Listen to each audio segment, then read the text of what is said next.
তো বন্ধুরা, আজ আমরা সুন্দর বেগুন ভর্তা বানাবো। তো বেগুন ভর্তা বানানোর জন্য ফার্স্টে আমরা এখানটায় এরকম ফাঁকা করে নিব। ফাঁকা করে নিয়ে এলে আমাদের খুব সুবিধা। দেখুন, এইভাবে ফাঁকা করে নিলাম। এবার আমরা এর মধ্যে লঙ্কা দিয়ে দিব। দেখুন, এইভাবে ফাঁকা করে আমরা সব লঙ্কা দিয়ে দেবো। অটোমেটিকলি আমাদের বেগুনের সঙ্গে লঙ্কাটাও আমাদের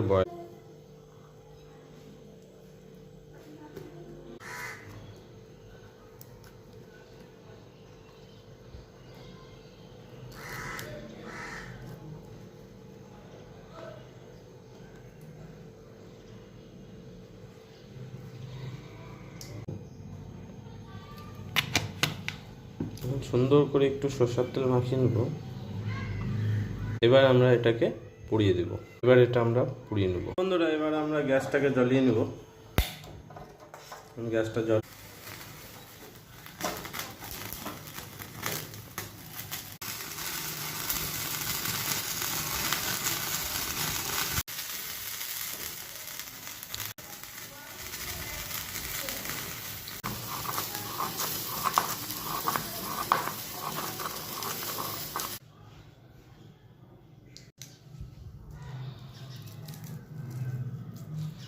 দেখুন, বেগুনটা সুন্দর করে পুড়ে গেছে।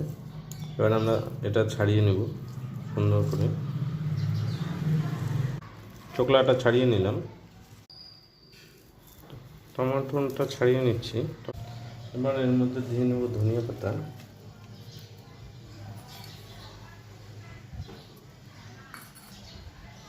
এর মধ্যে দিয়ে নেব লবণ।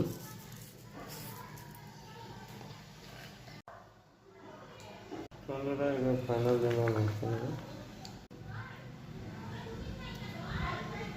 বন্ধুরা, দিয়ে নেব একটু সরষের তেল এর মধ্যে। এবার সরষের তেল দিয়ে আমরা এটাকে ভালো করে মাখিয়ে নিব। তো বন্ধুরা, আমরা এটাকে ভালো করে মাখিয়ে নিচ্ছি। দেখুন কি সুন্দর সিদ্ধ হয়ে গেছে। দেখুন, রসুনের মধ্যে পুরো সিদ্ধ হয়ে গেছে। আমরা এটাকে সুন্দর করে মাখিয়ে নিচ্ছি। এটা রুটির সঙ্গে খেতে বা ভাতের সঙ্গে খেতে খুব সুন্দর লাগে। দেখুন বন্ধুরা, আমাদের বেগুন ভর্তা রেডি হয়ে গেছে। দেখুন, খুব সুন্দর হয়েছে। এটা আপনারা এই পদ্ধতিতে বাড়িতে বানিয়ে খেয়ে দেখবেন, খুব সুন্দর লাগবে। ভাত দিয়ে হোক বা রুটির সঙ্গে হোক, খেতে খুব দারুণ লাগে।